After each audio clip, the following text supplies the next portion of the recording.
PR's Top Pros Talk, communicating through change in the biotech space, featuring Prock McGrath, Managing Director of MacDougall Advisors. And here's your host, Doug Simon. What are the areas where investor messaging and consumer messaging are similar? Any message has to be tailored. So the first thing you need to do is understand your audience. So I like to run through the questions of what is keeping them up at night, what are their concerns, what are their goals? And when you think about those for each group, you're going to have different answers, and then you're going to create different messages for each. And so what are some of the differences in messaging between, say, let's start with the investor messaging. What are some things to consider there? And then we'll look at the consumer messaging side. Investors, they're probably wondering, what is your market potential? Is your product going to be something that can be offered in the EU and the United States? They're going to want to understand the scientific underpinnings of your approach. Many of the investors in my space, biotech, are quite sophisticated. Some of them even have PhDs, so they want to know what's differentiating your product from another. They want to understand the mechanisms of action and understand how your approach is differentiated in the body and what that means for consumers. They might want to know how conversations are going with the FDA and the regulatory bodies that you're working with. So thinking through each of those different areas and listening to them when you're having conversations with them, what are the questions that keep coming up? That means you're maybe not hitting quite as well on that message as you thought you might be. And think about that, hone it, and update it over time. We know in a lot of the spaces, sort of the walls between business, consumer, in-house communication have broken down because all the information sort of gets out there. When it comes to the biotech space that you're talking about, while you're communicating with investors, what type of messages are you trying to communicate with consumers at different stages? We'll have patients that will reach out. They'll have watched an 8-hour scientific symposium with presentation after presentation from PhDs that might be geared towards investors or towards the scientific community.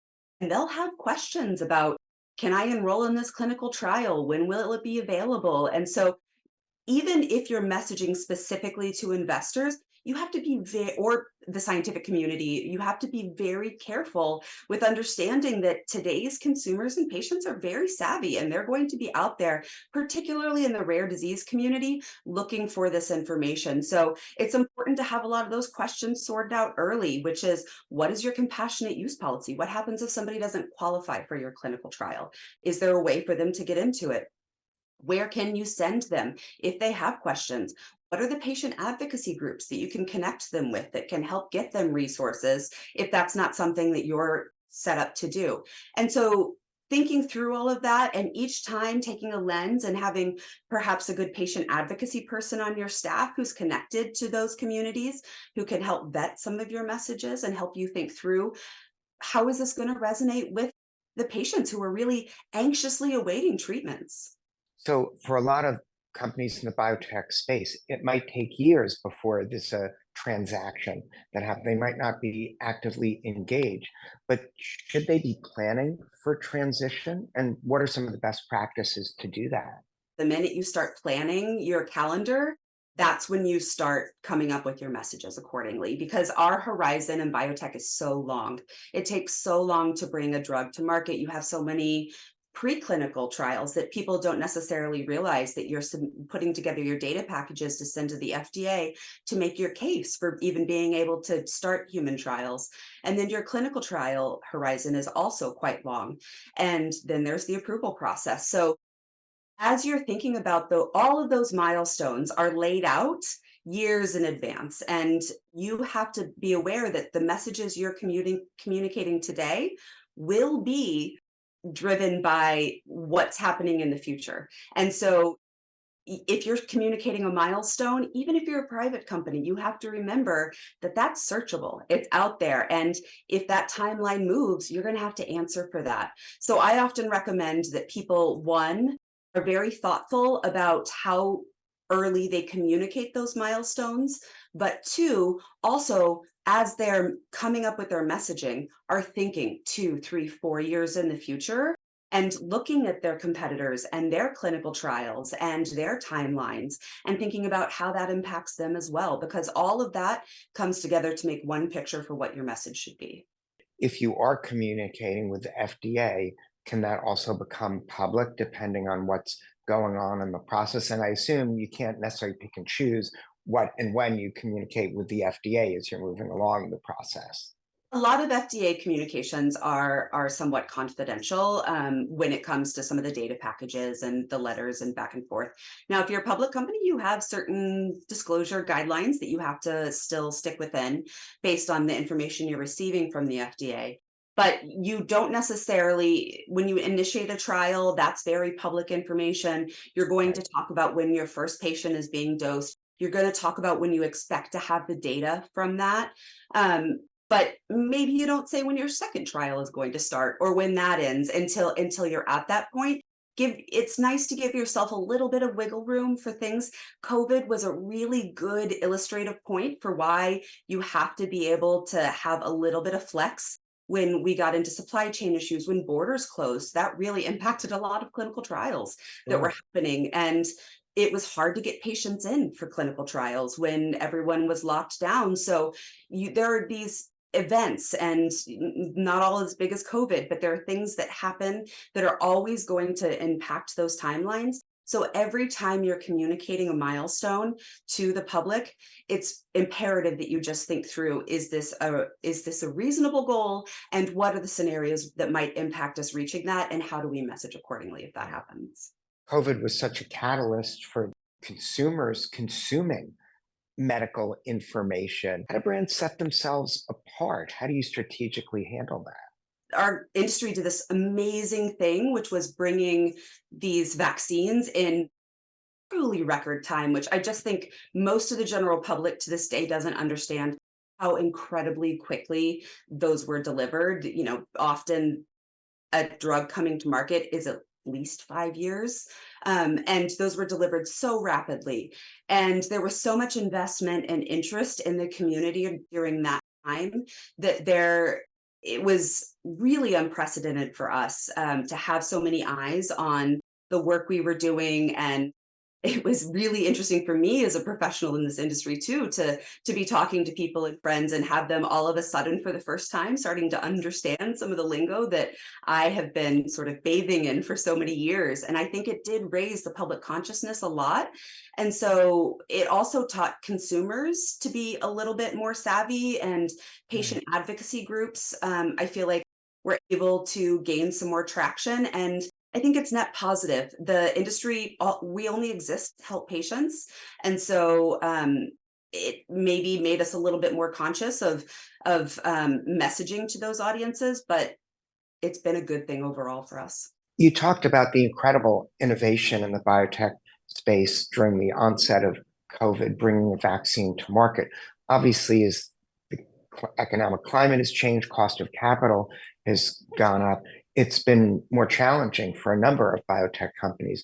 What's your advice for those who still have a firm belief that their product can have a payoff, but it's becoming a little more challenging to keep it going? The cost of capital, it's really hard to raise. We're seeing the time between fundraises is just really elongating. And unfortunately, a lot of companies have had to reduce their pipeline or have reductions in force, and really hone in on the treatments and the approaches that are the most advanced or offer the most promise at this time.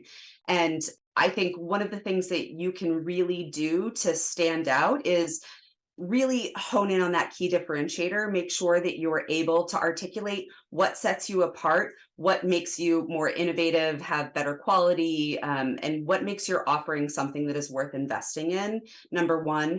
Number two, I think as you're communicating to those milestones, it's important that you hit your milestones and that you understand when you're communicating around those, that those are very important value creation and inflection points. So those milestones, if you have a data readout, make sure that your investors and potential partners have a seat at the table. They're asking questions, they understand, and you're getting the feedback from them, and you're tailoring your messaging accordingly, and ideally using that as a chance to generate a little bit more interest. The final thing I would say is, what goes down will come back up. It always does. And companies who are using this time to really think through what their future looks like and being very clear about those milestones are going to be the ones that come out ahead when things start to swing back around and funders are starting to look to reinvest. There are going to be companies that have used this time to lay the groundwork to really be successful. I'm actually hearing, and sort of interesting, that even though you're in advisory, there seems to be a lot of overlap with public relations and communications work. Can you maybe share a little bit of where it's the same and where it's different? Maybe give me a little bit on where it's the same, and we'll take that as a question first. Then we can find out where your role and responsibility is different. Yeah, so I like to think of my role as an advisor, obviously, to my clients, but I do corporate communications, I do public relations. We help them think through any of the audiences that they're reaching, really. And it can be B2B, it can be B2C, it can be investors, and there are all of these different audiences in early stage biotechs that some of them we're not even really thinking about consumers aside from the patient advocacy groups because the horizon is so long before they reach those consumers. So I think anybody in this industry at this stage, now if you're in a commercial company, that's quite different, but at this stage you're touching a lot of different things. You're helping think through, if this is our messaging, how do we want to communicate that on the website to patients? What does that look like?